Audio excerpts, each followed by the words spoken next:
So one of the ideas that we're working on in our campaign team is making sure that there is a bill that we investigate that will say, if you are in an agency that is in the United States or California government, when you order any kind of products, you order it from a company that's in California or at least in the United States, and even better, if you're a county or city government, order it from within your city. Okay, is that too much to ask for? A small business owner gives as much as 70% of their profits back right into their local economy. I buy my toilet paper in my small business. I don't send out from China. I buy it at the local grocer, right? That grocery store then has the ability to employ more people. It's such a simple idea. I had asked your furniture company, come on, tell us what's the big thing that's happening there. We have to all support each other's small businesses. Just like when John has several State Farm insurance agents, they are, you would think, competitors, but actually they support each other because there's enough to go around.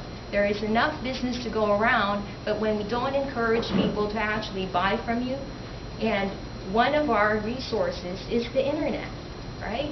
So we have, as a government, the ability, we have Wi-Fi and all this. You should be, in your city, your local government, promoting each of these businesses locally. That's not costly, and we've had other cities do that. There are all kinds of ideas of how to get new jobs, but you have to actually promote those jobs within your communities. So don't worry. The Job Resources Fair, we actually had over 170 job seekers. That was just last week.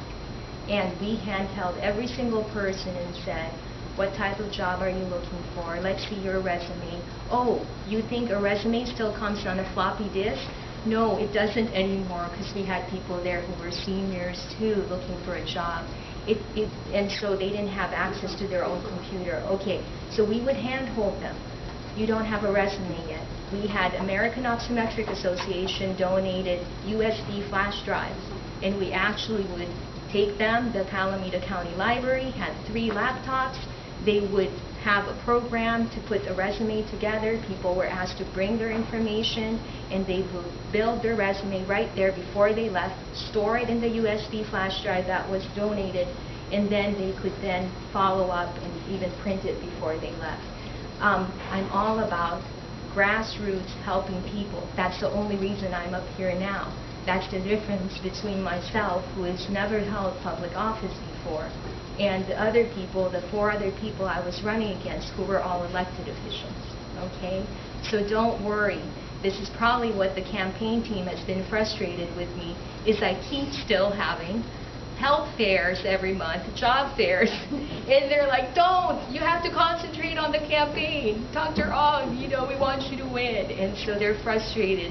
And Stephanie giggled because I'm running my own business and running a campaign and running health fairs and job fairs still, like I used to do, and just added the campaign in there regardless. So. Any more questions? I think, okay, last one. Well, I don't want to take anybody's time, but I need to follow up on this gentleman's point. I'm very concerned about consumer rights. Mm-hmm. So the same token that those made in China things should be clearly stated in any advertisement, because a company can advertise certain merchandise with very, very low price, and actually they don't say where they were made, and the consumer does not know that before they go to the store try to buy the item. So I'm suggesting legislation that any advertisement should clearly identify the source of the item being made in the advertisement. That would be fair to consumers. Yeah. And we already have a proposition actually that they're trying to pass through about genetically engineered foods being labeled. I heard about that. Right? And so it's sort of the same idea too, but even more meaningful for creating jobs. I did want to address that it's correct.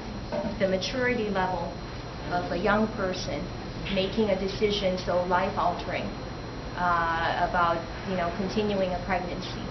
The human brain does not reach adulthood until 25 years old. So that's really important point that you made.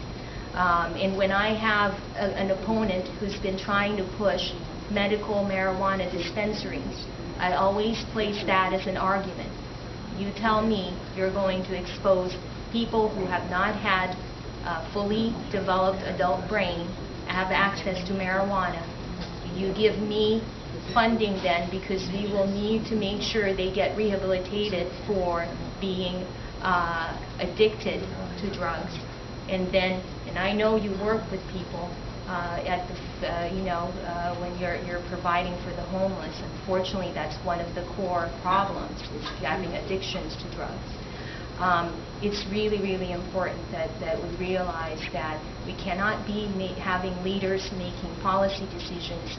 I do not live in the Hayward Hills. I do not live in the hills. I live in flatlands. And every time somebody says, yeah, it's okay to have more clubs to be built here because we just need jobs, we need more business. It's okay to have medical marijuana dispensaries. It's okay to have power plant. Are you willing to live next to one? Because the only way I will ever agree to it is if I was willing to live next to a power plant, next to a medical marijuana dispensary, and next to a liquor store. Okay? Every time you have liquor stores, every study shows the age for drinking is even younger, okay, in that particular neighborhood. It's not acceptable. We cannot have leaders that make decisions that do not give dignity to the lives of others, that do not consider that they themselves can live with that decision and live next to that decision too. Okay, so I really, really thank you for your time today and appreciate your hard questions. That's how it should be. You hold your candidates accountable and hold them accountable throughout. Okay.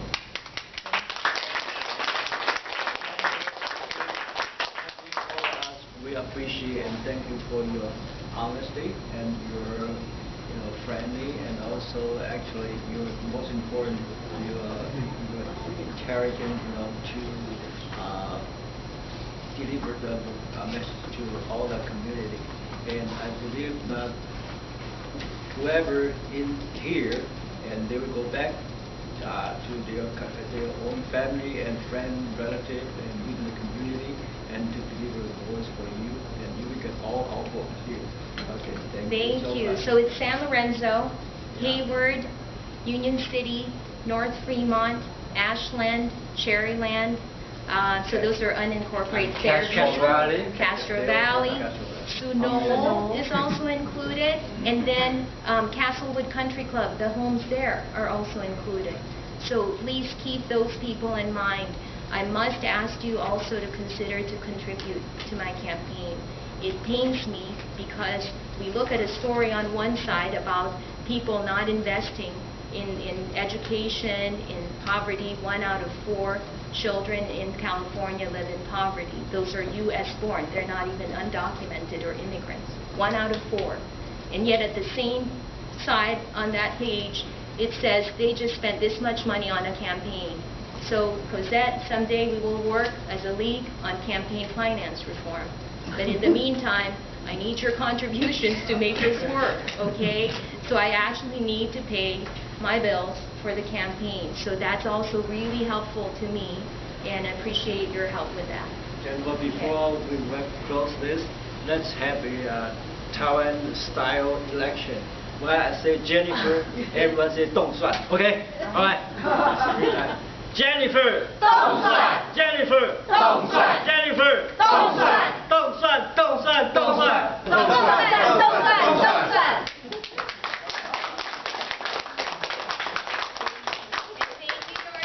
Guest Mike, that was so nice to have those words impromptu. Thank you again. And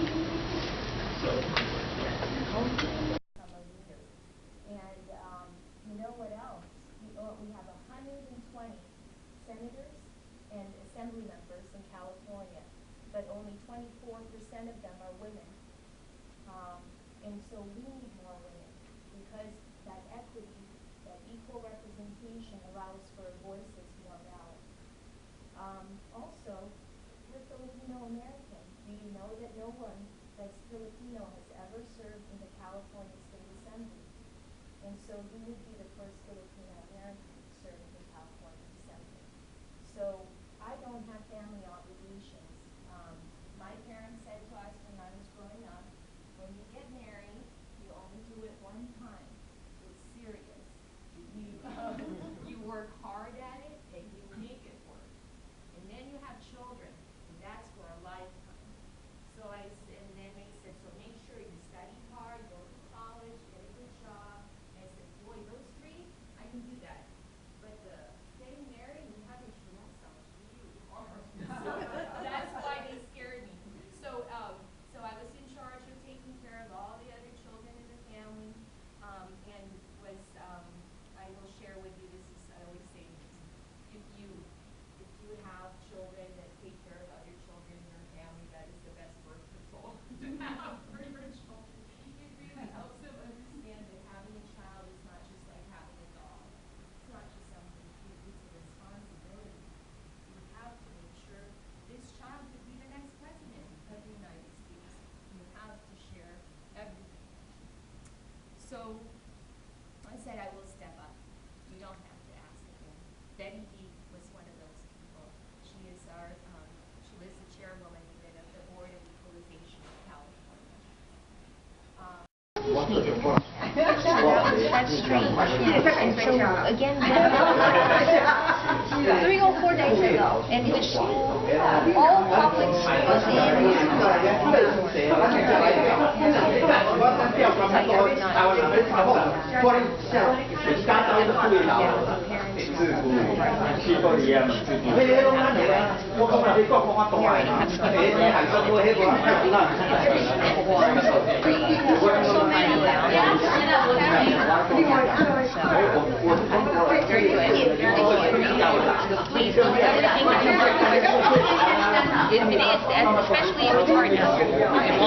Okay. We're talking about how we think about delivery. Our metro is very unity. Started doing that. Thank you. 上届就是这样，全国的消费者团结起来，只要你买了车啦，已经给你买好。我跟你讲，你就讲，无啦。这老板是李先生。这是我们的老板。老板哦，这里是我。Even though Romans now,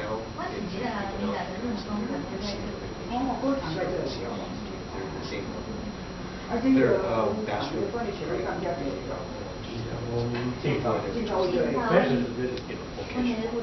And they'll be able to keep that status. Yeah, they just did. Oh,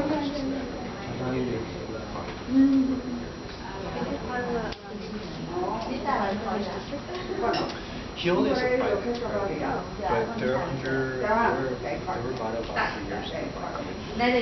Corinthian has Canada, in total Canada. Oh, okay.